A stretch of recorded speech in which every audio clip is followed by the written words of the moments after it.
Salutations, les Samsung Galaxy S20 sont désormais officiels. Après, difficile de passer à côté si vous suivez un petit peu la tech sur YouTube, c'est sûr.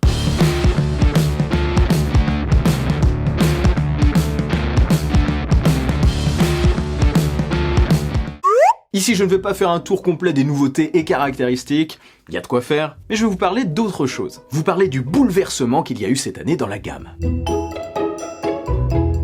Déjà on commence fort, adieu le modèle E, le Samsung Galaxy S10e de 5,8 pouces, très compact, modèle que j'ai énormément apprécié tester l'année dernière. C'était l'un de mes smartphones préférés de l'année, clairement, pour son petit gabarit. Eh bien, il est enterré. Repose en paix. Au passage, le petit modèle disparaît chez Samsung, mais il pourrait revenir chez Apple en septembre avec un modèle de 5,4 pouces. L'iPhone 12, que je vais appeler entre guillemets mini. Du coup, le premier modèle chez Samsung, c'est le S20. Certains vont me dire, oui, mais le S20, c'est le remplaçant du S10e. 909 € les gars. Le S20, c'est le remplaçant du S10. Et il débute avec une taille de 6,2 pouces. Oui, c'est plus allongé, mais c'est 6,2 pouces quand même. Bien sûr, le tarif baissera au fil des mois, on connaît, mais je trouve qu'il reste relativement élevé pour un smartphone d'entrée de gamme des Galaxy S. Bref, après le moins cher, passons au plus cher. Le Samsung Galaxy S20 Ultra.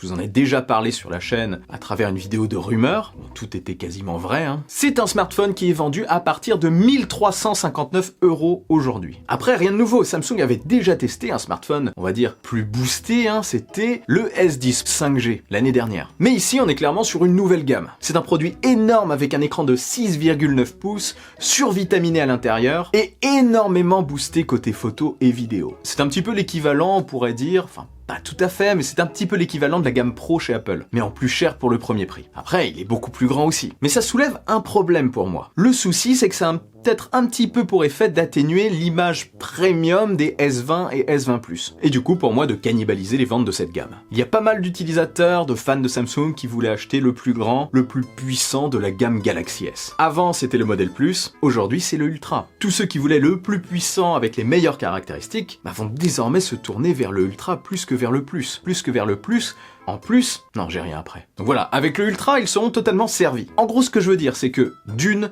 il n'existe plus du tout de nouveaux produits petit format. Pour l'instant du moins. Peut-être que ça va arriver après, pourquoi pas. L'entrée de gamme est désormais cher. Je parle pas du tout de l'entrée de gamme des smartphones de Samsung, on a moins cher. Je parle de l'entrée de gamme des Galaxy S. Donc l'entrée de gamme est composée de produits chers, énormes, et son caractère premium est peut-être un petit peu érodé par la gamme Ultra. Et le Ultra fait clairement de l'ombre au plus, malgré son tarif beaucoup plus élevé. Oui, 350 € les séparent, et à la fois le Ultra est plus puissant, côté caméra ça envoie vraiment du lourd, et il est aussi plus grand. C'est un côté un petit peu frustrant d'acheter un Samsung Galaxy S20 Plus, et de se dire qu'on n'a pas ce qui se fait de mieux niveau photo et vidéo, alors qu'on a quand même déboursé plus de 1000 €. Je vais vous dire ce que j'aurais vu moi. Je pense qu'un S20e plus petit, avec des compromis, aux alentours de 750 €, aurait eu sa place encore une fois cette année. Ça aurait déjà illuminé la gamme centrale, le S20 et le S20 Plus, qui ne se seraient donc plus retrouvés, comme je le dis, à l'entrée de gamme des S cette année, mais au milieu. Donc ça aurait mis un coup de projecteur dessus, là où l'Ultra a tendance à un petit peu l'assombrir. Ouah, c'est beau ce que je dis. Ça aurait illuminé la gamme centrale, là où l'Ultra l'aurait assombri. Je vais ouvrir une chaîne secondaire de Poésie Tech, je crois. Bref, pensez-vous que cette stratégie est bonne? Un de ces modèles d'ailleurs vous intéresse-t-il particulièrement? Et auriez-vous aimé que Samsung sorte un S20e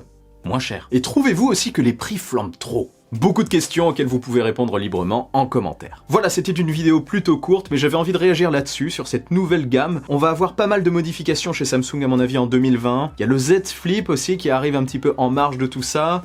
La gamme Note a déjà commencé à être modifiée, et elle sera peut-être accompagnée du Fold qui aura probablement un S Pen. Donc voilà, il y a du bouleversement chez Samsung, tout change un petit peu, il faut s'y retrouver. Mais dites-moi en gros ce que vous en pensez. Et si cette vidéo vous a plu et que vous voulez m'aider, partagez-la sans oublier le bon pouce en l'air qui claque. Pour ne rien louper, abonnez-vous à ma chaîne et activez la petite cloche des notifications. N'oubliez pas non plus de me suivre sur les réseaux sociaux, sur Twitter et sur Instagram. On se retrouve très vite pour une nouvelle vidéo. Vive la technologie, vive le futur. Allez, salut!